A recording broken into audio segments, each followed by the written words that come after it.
C'est pourquoi sortez du milieu d'eux et séparez-vous, dit le Seigneur. Ne touchez pas à ce qui est impur et je vous accueillerai. Nous sommes le peuple de Dieu. Et Dieu dit, nous devons nous séparer et ne pas toucher à ce qui est impur. Et lui, il nous accueillera. Il sera pour nous un père et nous serons pour lui des fils et des filles. Pour que nous devenions le peuple de Dieu, les fils et les filles de Dieu, Dieu nous a rachetés par le sang de son Fils Jésus. Et en retour, parce que nous sommes rachetés de Dieu, Dieu veut que nous puissions lui appartenir tout entier. Il veut que nous puissions être tout à lui, parce que lui seul, le Seigneur, est le garant de notre bonheur et de notre sécurité. Il n'y a pas de bonheur véritable et de sécurité réelle en dehors du Seigneur. Et c'est pour cette raison que le Seigneur nous appelle à ne pas toucher à l'interdit, à ce qui est impur, à ce qui peut nous souiller et nous éloigner de lui. Et parmi les choses que le Seigneur ne veut pas que nous puissions toucher, se situent les pratiques occultes, l'occultisme. Et pour vous donner quelques idées de ces pratiques-là, nous allons voir quelques illustrations avec, voilà. Nous avons ici la radiesthésie. La radiesthésie, c'est une pratique occulte. On utilise soit un pendule, soit une verge, pour chercher à découvrir une vérité qui est cachée, ou un objet qui est caché, que l'on aimerait trouver. Mais on utilise des forces spirituelles qui ne viennent pas de Dieu. Et ceux qui pratiquent l'hypnose aussi utilisent cette science-là. L'hypnose n'a rien à voir avec la science, c'est de l'occultisme. Une deuxième pratique, la deuxième diapo. Voilà. Il y a l'astrologie. Il y a des gens qui aiment bien savoir quel est leur chiffre porte-bonheur, n'est-ce pas? Quel est leur jour de chance pendant le mois? Et est-ce qu'ils vont épouser le plus bel homme de la terre? Appelez au 31-31 et je vous dirai. On lit les horoscopes, on est abonné à un magazine qui nous fournit notre horoscope du mois. On est des poissons, on est des verseaux, on est des sagittaires, on est des cancers, je ne sais pas. Et il y a certaines personnes qui vivent seulement sur la base de ces prédictions astrologiques. Et si dans leur horoscope, on leur dit que le mardi, c'est un jour de malheur, ils ne feront rien. Ils resteront cloîtrés chez eux. Et là encore, c'est de l'occultisme. Faisons attention à cela. Une autre pratique.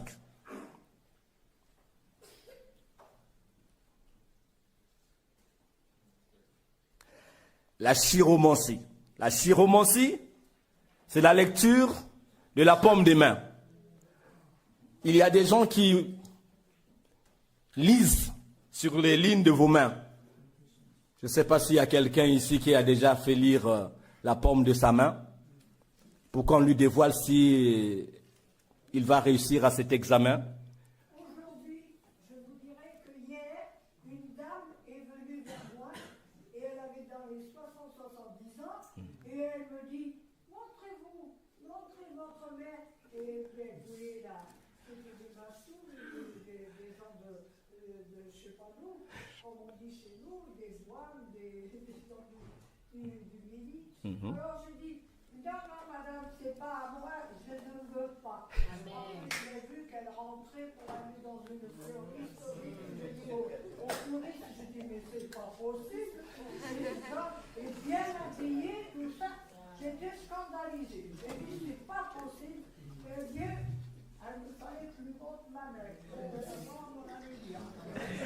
Voilà. Merci pour cette illustration. Vous voyez, c'est pas quelque chose qui est très lointain, mais c'est quelque chose d'actuel, de réel qui se passe ici, autour de nous, plus près de chez nous.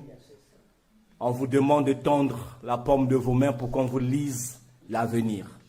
Ça aussi, c'est une pratique occulte. N'y touchez pas. Après la chiromancie, nous avons ce qu'on appelle par la cartomancie. Et là, c'est aussi une autre pratique occulte où le médium tire des cartes pour vous. Et ces cartes révèlent des choses sur vous, votre avenir. Donc c'est de la divination. Si vous êtes déjà fait tirer des cartes, attention. C'est une pratique aussi occulte. Il y a ce que nous connaissons bien tous par le nom magie. La magie. Et la magie aujourd'hui, elle a pris une certaine ampleur dans le monde que parfois on s'en rend même pas compte. Même nos enfants sont touchés par la magie. Pour être en contact avec la magie, il ne suffit pas seulement d'aller voir un magicien. La magie aujourd'hui est servie même dans nos salons, à travers la télévision. J'espère qu'il y a des jeunes ici qui sont des fans d'Harry Potter. Mais c'est de l'occultisme qui est servi comme ça gratuitement dans nos salons. L'école des sorciers. Et les enfants sont fans d'Harry Potter. Voilà. Mais la magie, c'est la manipulation des esprits. Et non pas des esprits qui viennent de Dieu, mais des esprits démoniaques. Malheureusement, aujourd'hui, il n'y a pas que Harry Potter, il y a des dessins animés aussi qui sont des vecteurs de la magie. Surtout ces dessins animés qui viennent de l'Orient. Qui ont une origine japonaise, coréenne. Il y a plein de l'occultisme dans ces dessins animés. Mais on est carrément à côté de la plaque quand nous sommes devant nos écrans scotchés à ce genre de dessins animés où nous voyons des super pouvoirs. Les mangas, ainsi de suite. Mais nous ne savons pas de quelle source ces choses viennent. Attention, le petit bonhomme avec son chapeau qui a, voilà, vous le voyez là, et son bâton magique. La magie, attention, qu'elle soit blanche ou noire, c'est de la magie. C'est le culte de démons, c'est de la sorcellerie. Nous avons également le spiritisme. Vous voyez ici cette dame avec sa boule de cristal qui invoque les esprits. Dans le spiritisme, nous avons ce qu'on appelle aussi par la nécromancie ou l'invocation des esprits des morts. On veut invoquer le grand-père, la grand-mère, l'esprit de la grand-mère qui était décédé il y a 20 ans, 30 ans, 40 ans de cela.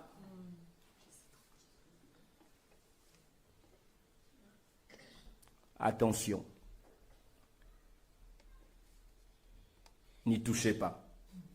Et ensuite, si nous revenons un peu plus près des Africains ou de la race noire, nous trouvons le fétichisme. Vous voyez, le féticheur africain avec beaucoup de statuettes et ses gris-gris qui vous promettent de vous enrichir, qui vous promettent la protection contre les esprits mauvais, contre les méchants, qui vous promettent la fertilité, qui vous promet l'amour, qui vous promet peut-être aussi la puissance de jeter un mauvais sort sur les personnes qui ne vous aiment pas. N'y touchez pas. Nous allons voir qu'est-ce que dit les Saintes Écritures sur ces pratiques. Deutéronome chapitre 18, c'est notre texte d'aujourd'hui. Deutéronome 18 à partir du verset 9 jusqu'au verset 13. Jusqu'au verset 14. Deutéronome 18. Il est écrit ceci. Ça, ce sont les recommandations que Dieu donne à son peuple, à Israël. Lorsque tu seras entré dans le pays que l'Éternel, ton Dieu, te donne, tu n'apprendras point à imiter les abominations de ces nations-là. Qu'on ne trouve chez toi personne qui fasse passer son fils ou sa fille par le feu. Personne qui exerce le métier de devin, d'astrologue, d'augure, de magicien, d'enchanteur. Personne qui consulte ceux qui évoquent les esprits ou disent la bonne aventure. Personne qui interroge les morts. Car quiconque fait ces choses est en abomination à l'Éternel. Et c'est à cause de ces abominations que l'Éternel, ton Dieu, va chasser ces nations devant toi. Le verset 13, tu seras entièrement à l'Éternel, ton Dieu. Car ces nations que tu chasseras écoutent les astrologues et les devins. Mais à toi, l'Éternel, ton Dieu, ne le permet pas. Je voudrais relire ce même texte dans la version Parole de vie. Il est écrit ceci. Moïse dit, quand vous serez arrivés dans le pays que le Seigneur votre Dieu vous donne, vous n'apprendrez pas à imiter la conduite horrible de ces peuples-là. On ne devra trouver parmi vous aucune des personnes suivantes. Quelqu'un qui brûle son fils ou sa fille en sacrifice, qui pratique la magie, qui interroge les charlatans, qui lit dans le ciel, qui devine l'avenir, qui pratique la sorcellerie, qui envoûte les gens, qui jette des sorts, ou qui, d'une manière ou d'une autre, consulte les morts. Ceux qui font cela, le Seigneur votre Dieu les a en horreur. C'est pourquoi, à votre arrivée, il chassera les habitants de ce pays. Mais vous, attachez-vous de tout votre cœur au Seigneur votre Dieu. Les peuples que vous allez chasser écoutent les charlatans et ceux qui lisent dans le ciel. Le Seigneur votre Dieu ne veut pas de cela pour vous. Le pays de Canaan, qui était la terre promise par Dieu à son peuple, était rempli des populations qui pratiquaient ces arts magiques, ces pratiques abominables aux yeux de Dieu. Et Dieu les a chassés à cause de ces pratiques-là, pour y installer son peuple. Mais il a donné un avertissement à son peuple. C'est pourquoi vous allez vous rendre compte lorsque vous lisez le livre de Josué et de Juges qui parle de la conquête, de l'installation du pays, du peuple d'Israël à Canaan, vous allez trouver que c'est très violent. Parce que Dieu demande à Israël de détruire toutes ces nations-là. Vous allez dire, mais comment Dieu peut-il permettre cela? Mais effectivement, c'était pour éviter que le peuple d'Israël soit en contact avec ces pratiques et puisse commencer à les exercer comme les Cananéens le faisaient avant eux. Donc, ce que nous venons de voir au travers des différentes illustrations sont des pratiques abominables aux yeux du Seigneur. Le mot occulte dérive d'un mot latin qui signifie caché, secret, sombre, mystérieux. Quelque chose qui est dissimulé et que seuls les esprits peuvent révéler, ou encore quelqu'un qui manipule les esprits peut révéler. Et il est employé pour décrire des phénomènes qui transcendent, qui semblent transcender nos 5 sens. Nous, en tant qu'êtres humains, nous avons 5 sens, mais il y a des choses que nos 5 sens ne peuvent pas appréhender. Et c'est en ce moment-là que l'occultisme intervient pour vous révéler ce que vos 5 sens ne peuvent pas transcender. Et les pratiques actuelles de l'occultisme sont les mêmes aujourd'hui qu'il y a 5000 ans. Parfois, c'est juste des formes qui changent, mais le fond reste le même. Les principes sont les mêmes. Et le principe qui régit toutes ces pratiques occultes, c'est le contact avec des esprits démoniaques. Il n'y a aucune pratique occulte neutre. C'est toujours un lien que vous tissez avec le monde des démons. Et beaucoup aujourd'hui ont permis aux esprits mauvais de les posséder et même de les assujettir parce qu'ils se sont livrés à l'une de ces pratiques que nous venons de citer. La magie et presque toutes les autres pratiques occultes détruisent la foi chrétienne.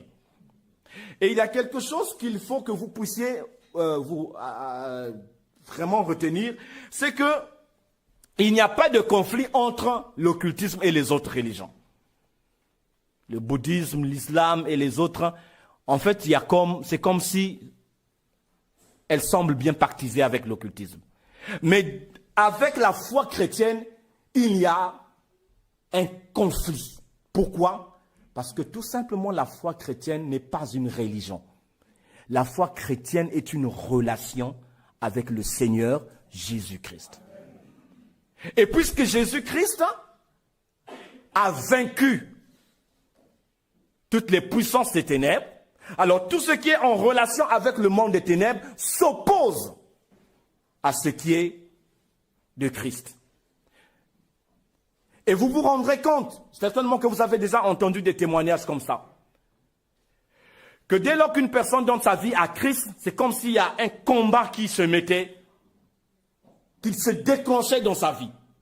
Alors qu'avant, cela ne se faisait pas. Pourquoi? Parce que là, quand tu donnes ta vie à Christ, c'est comme si tu signais une déclaration de guerre contre les puissances des ténèbres.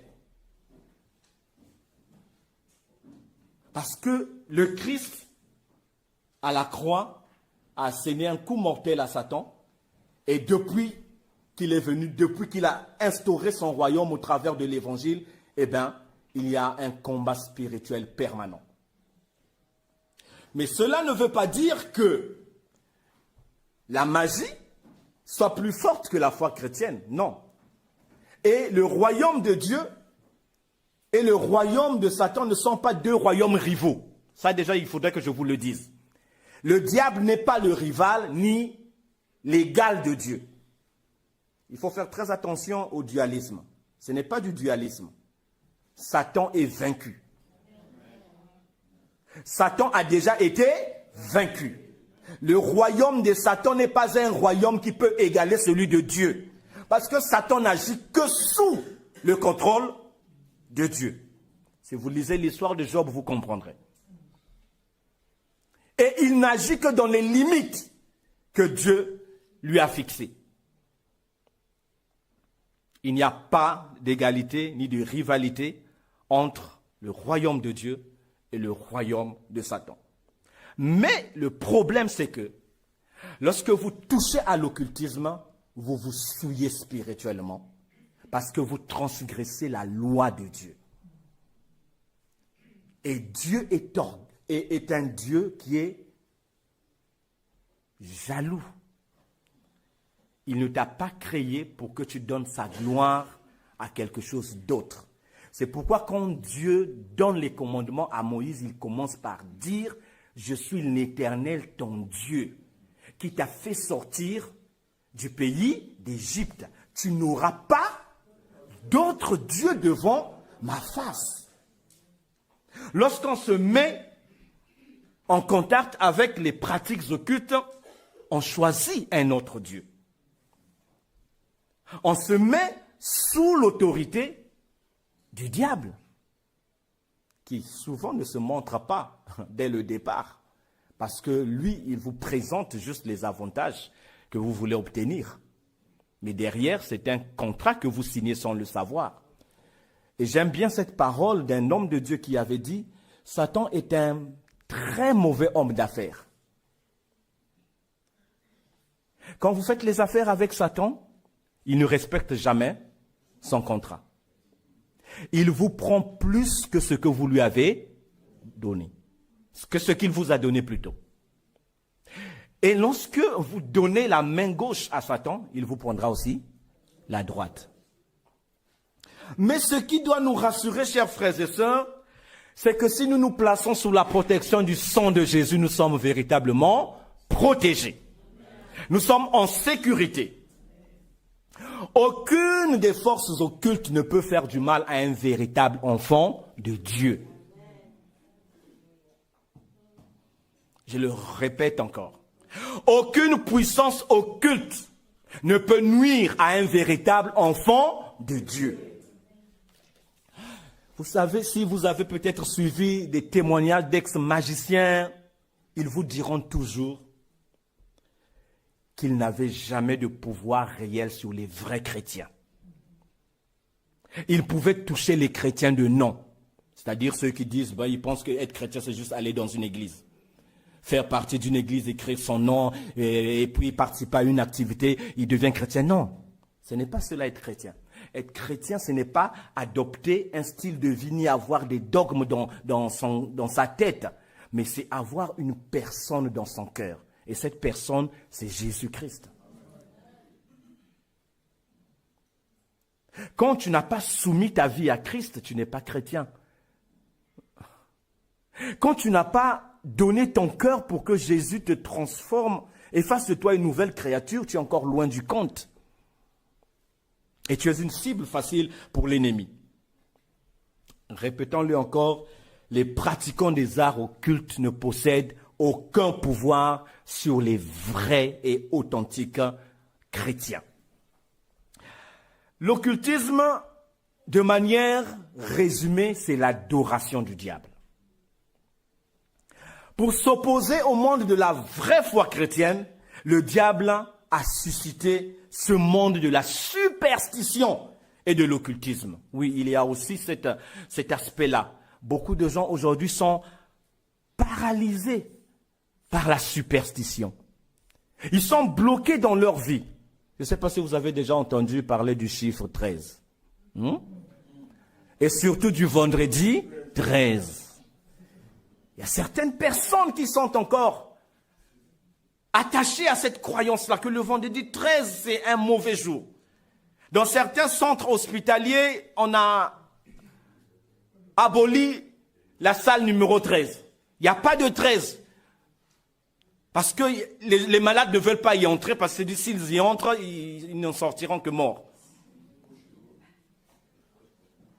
Le vendredi 13, peu importe tes rendez-vous que tu as, tu les annules tous. Parce que c'est un jour porte malheur. Et il y a beaucoup d'autres choses. Il y a beaucoup de superstitions. Et chacun peuple a ses superstitions. Les Africains ont leurs superstitions. Les Occidentaux en ont les leurs. Ainsi de suite. Le chat noir qui passe sous une échelle, on change de route. Et il y en a tellement qu'on peut citer. Mais Jésus-Christ nous a sauvés pour que nous soyons libres. Mais il y a des gens qui sont encore esclaves de ces superstitions-là, de ces fausses croyances qui vous tiennent loin de la vraie vie, loin du bonheur. Le royaume de Dieu est en conflit permanent avec le royaume de Satan. Mais ce que nous devons savoir, c'est que lorsque nous nous mettons à servir le diable, nous recevrons le salaire du diable. Et vous savez quoi, le salaire du diable depuis le jardin d'Éden, c'est quoi? C'est la malédiction. C'est la malédiction. Tu seras maudit. C'est ce que Dieu lui a dit dans Genèse 3. Parce que tu as fait cela, tu seras maudit. Parce que tu as entraîné l'homme à la désobéissance, tu seras maudit. Et Jésus est mort à la croix pour nous racheter de toute malédiction. Les véritables enfants de Dieu sont délivrés de toute malédiction. Mais ceux-là qui se remettent encore sous le règne du diable au travers de l'occultisme appellent la malédiction sur leur vie. Et c'est quelque chose de dangereux. Chaque péché en relation avec les pratiques occultes sépare une personne de Dieu et la tourne vers l'adoration des idoles. Et si une personne commence à servir le diable, comme je vous l'ai dit, il recevra le salaire du diable, parce qu'on ne se moque pas de Dieu. Ce qu'un homme aura sémé, il le moissonnera. Ainsi, quand une personne abandonne Dieu, qu'est-ce qu'elle fait? En fait, elle s'abandonne elle-même au diable. Tu abandonnes Dieu, mais tu ne seras jamais sur un terrain neutre. Si tu n'es pas soumis à Dieu, tu seras soumis au diable. Que tu y crois ou non, c'est la vérité. Il y a des passages innombrables dans la Bible que nous allons lire quelques instants qui déclarent très clairement que la sorcellerie et l'occultisme sont des péchés qui sont en abomination au Seigneur. Alors nous allons demander à notre frère Shadrach de pouvoir nous projeter Lévitique 19, le verset 26.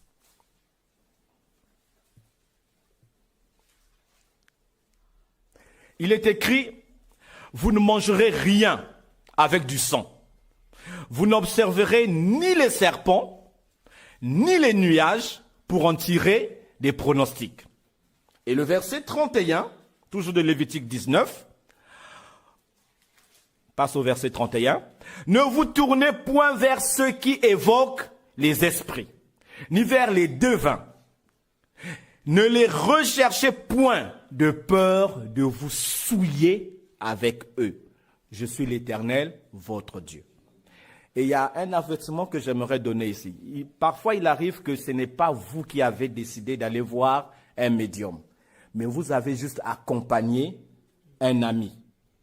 Du moment où vous avez franchi la porte de ce médium, même si vous n'êtes là que pour assister, sachez qu'il y a déjà un lien qui a été établi avec vous. Même si c'est seulement votre ami qui est allé consulter.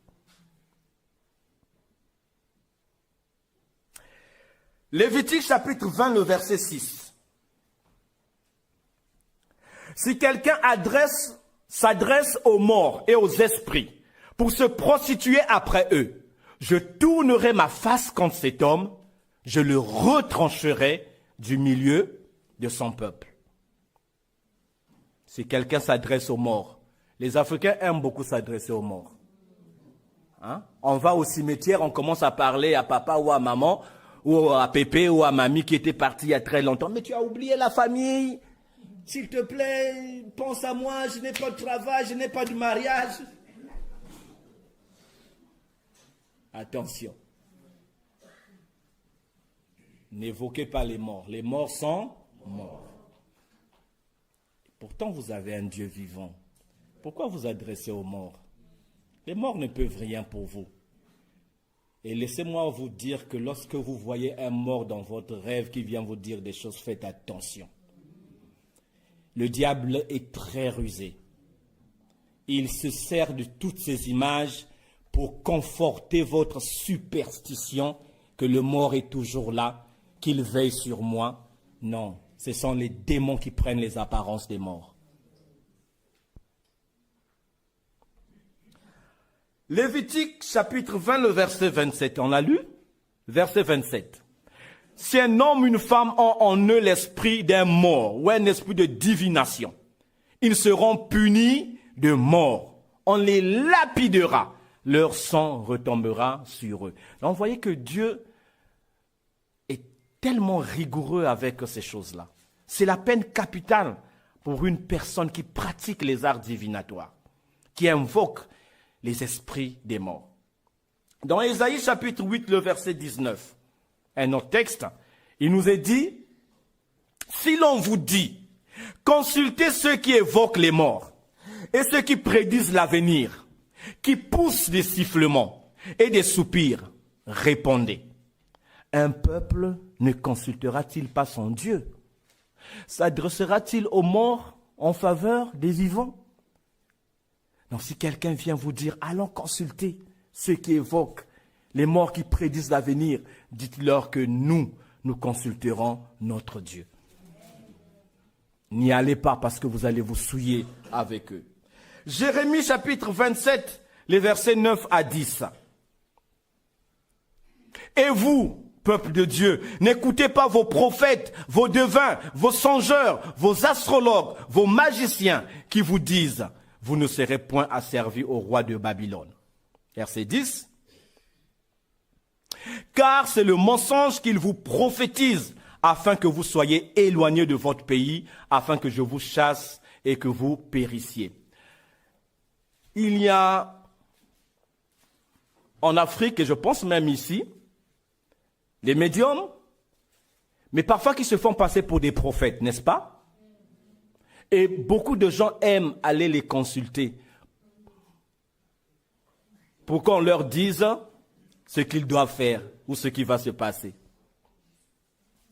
Attention.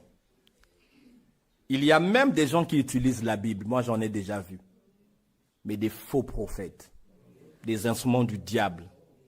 Ils ont une Bible devant eux, ils ne la lisent même pas. Mais ils vous font croire que ce sont des hommes ou des femmes venus de Dieu.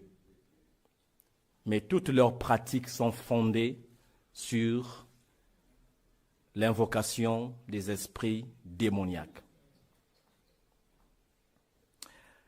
Quiconque s'aventure dans ce domaine-là de Satan en commettant des péchés de sorcellerie ou en consultant les sorciers et les magiciens sera immédiatement harassé, c'est-à-dire attaqué, harcelé par les puissances des ténèbres, que vous le fassiez consciemment ou inconsciemment.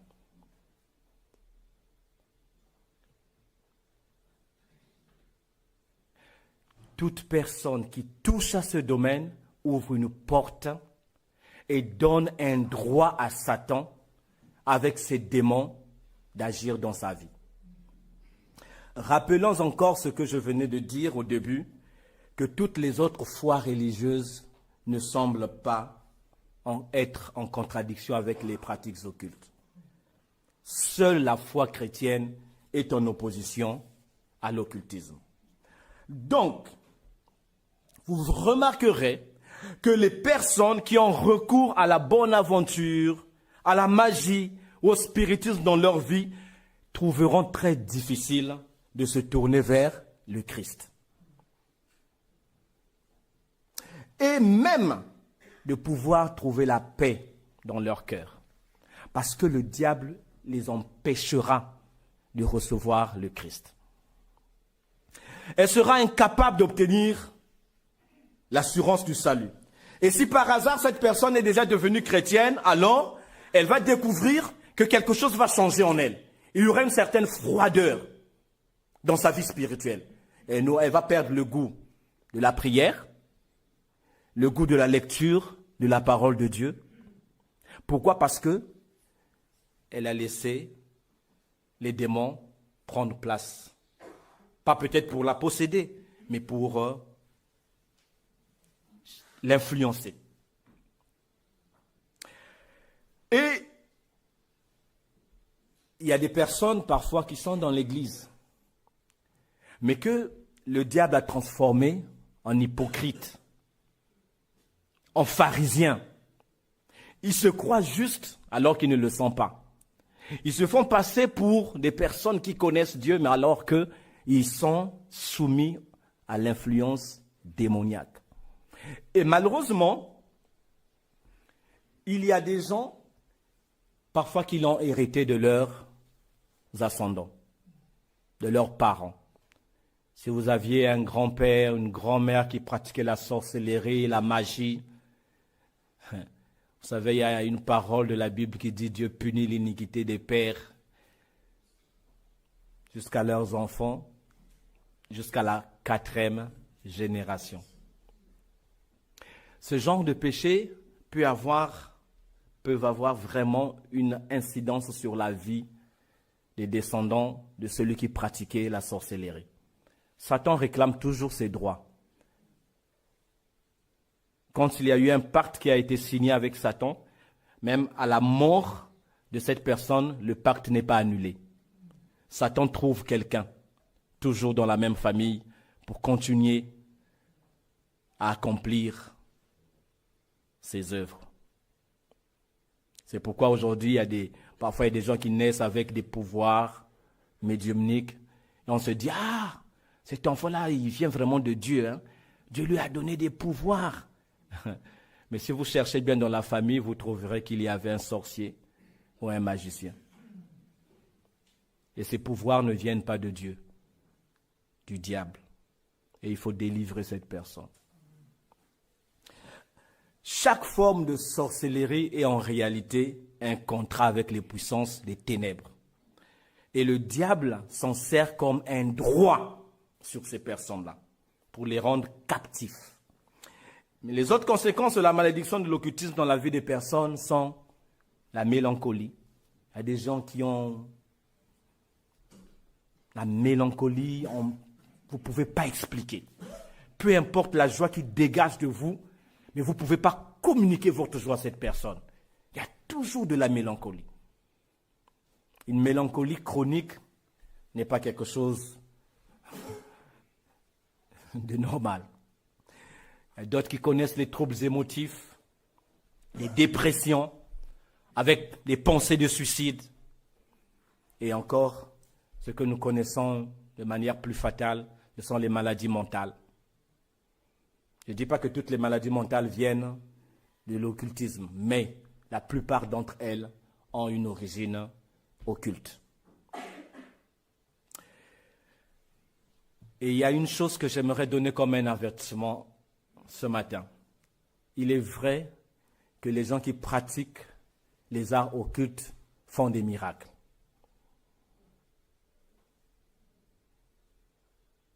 Ok? Oui, ils font aussi des miracles. Ils guérissent aussi. Il y a des gens qui trouvent la guérison auprès de ces charlatans. Mais le problème, c'est que les gens ne comprennent pas ce qui viendra après. Tu as été guéri, oui. Tu as vécu un miracle, oui. Mais ce que tu ignores, c'est qu'en contrepartie, tu as laissé ta vie être abandonnée à qui?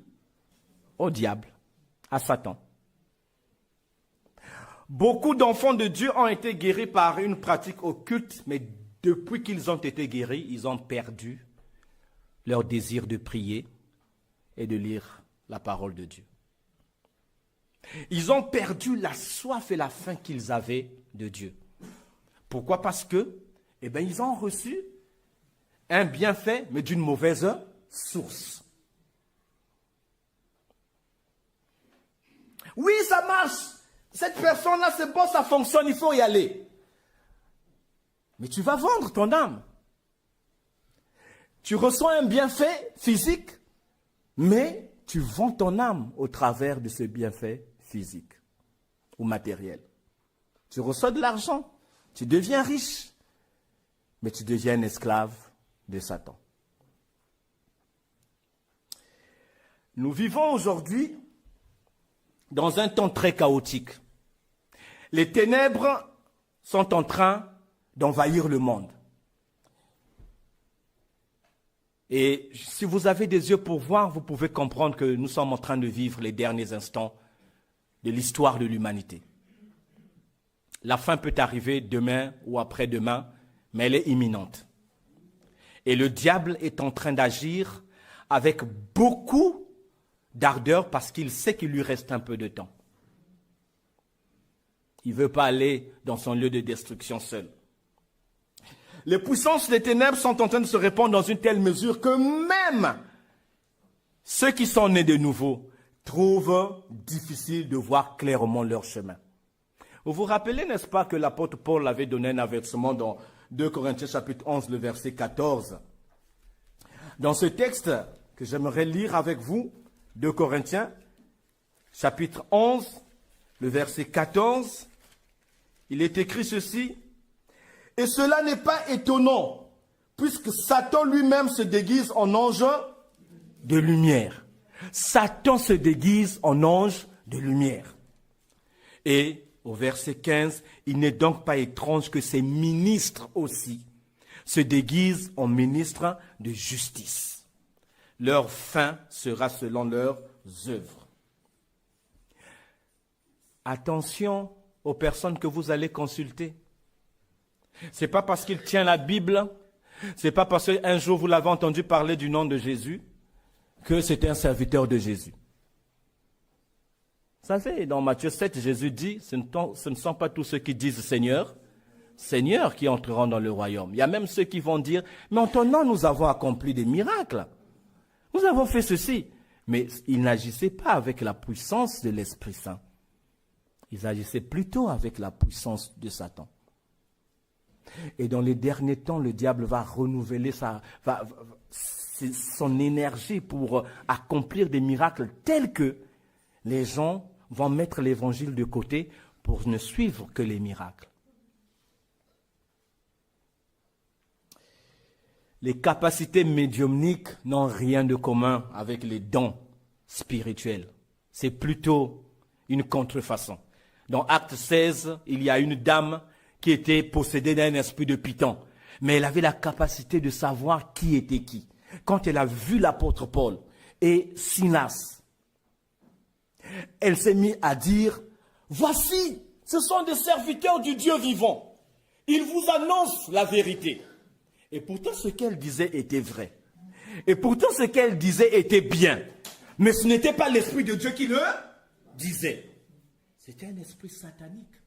Et les gens qui utilisaient cette femme gagnaient beaucoup d'argent au travers des prédictions, des divinations de cette femme.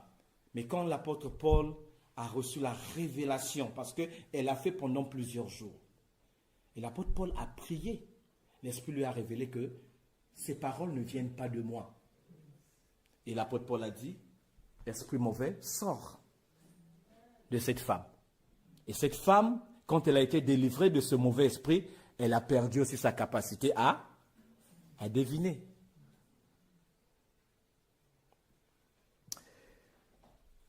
Faisons très attention.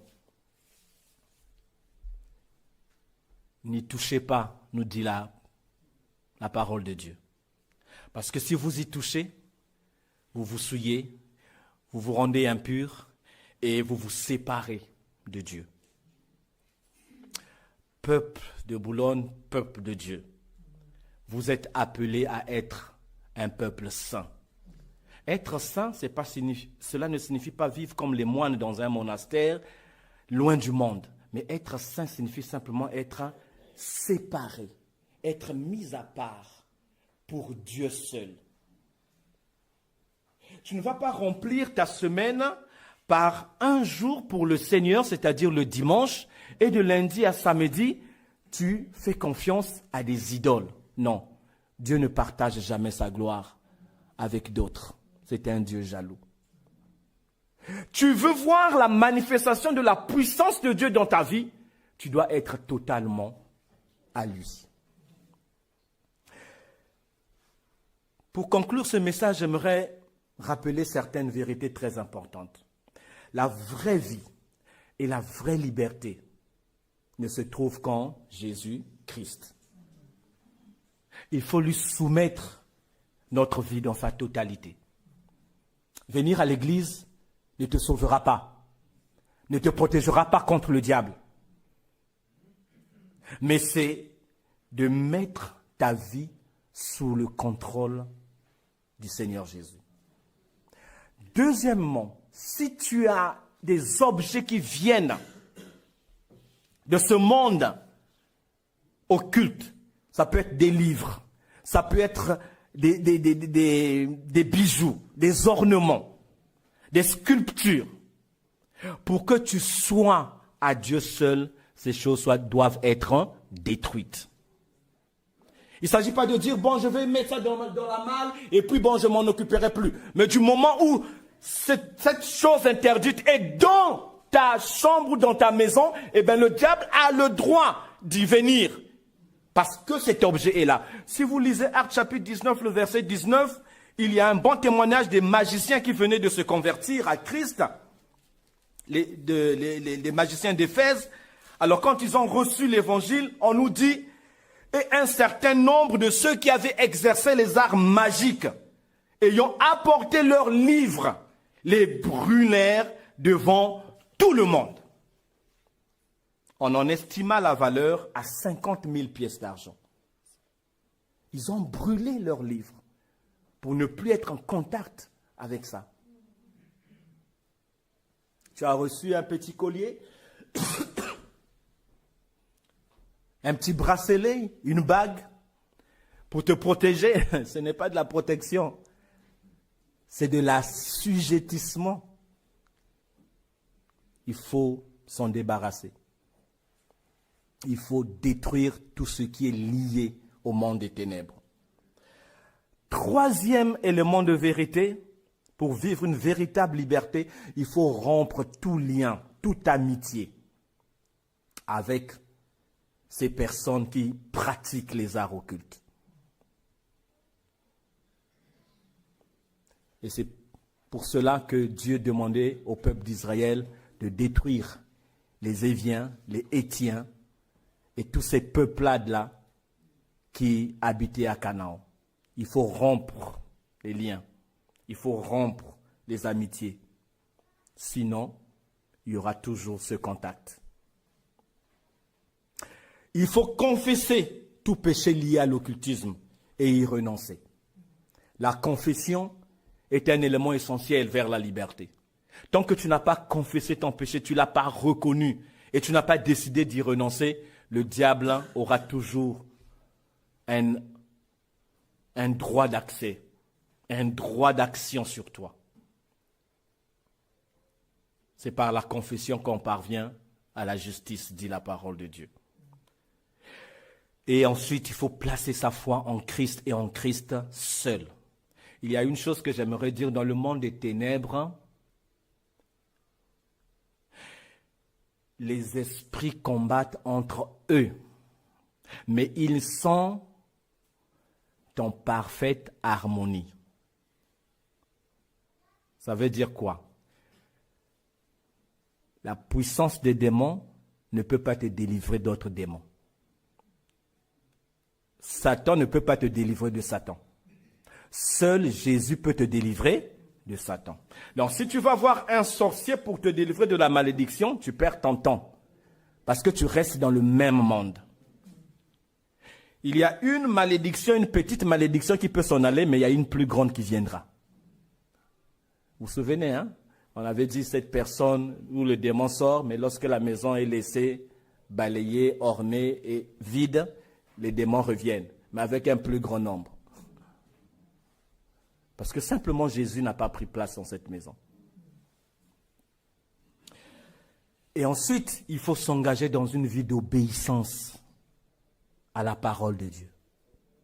Parce que si vous ne mettez pas en pratique la parole de Dieu, vous serez faible. Et l'ennemi pourra revenir. Parce que l'ennemi veille comme un lion rugissant, cherchant une occasion favorable pour lancer une nouvelle attaque. Mais la force des enfants de Dieu, c'est la parole de vérité. Et la parole de Dieu, c'est l'épée de l'esprit, au travers de laquelle nous pouvons chasser les puissances des ténèbres. Et le dernier secret, c'est de vivre dans une communion intime avec Dieu. Et au milieu d'une famille d'enfants de Dieu authentiques.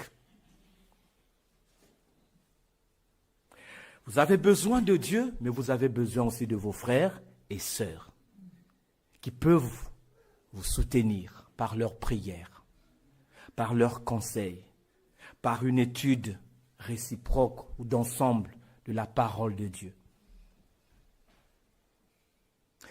N'y touchez pas, dit le Seigneur, car vous serez saints, parce que moi, l'Éternel, votre Dieu, je suis saint.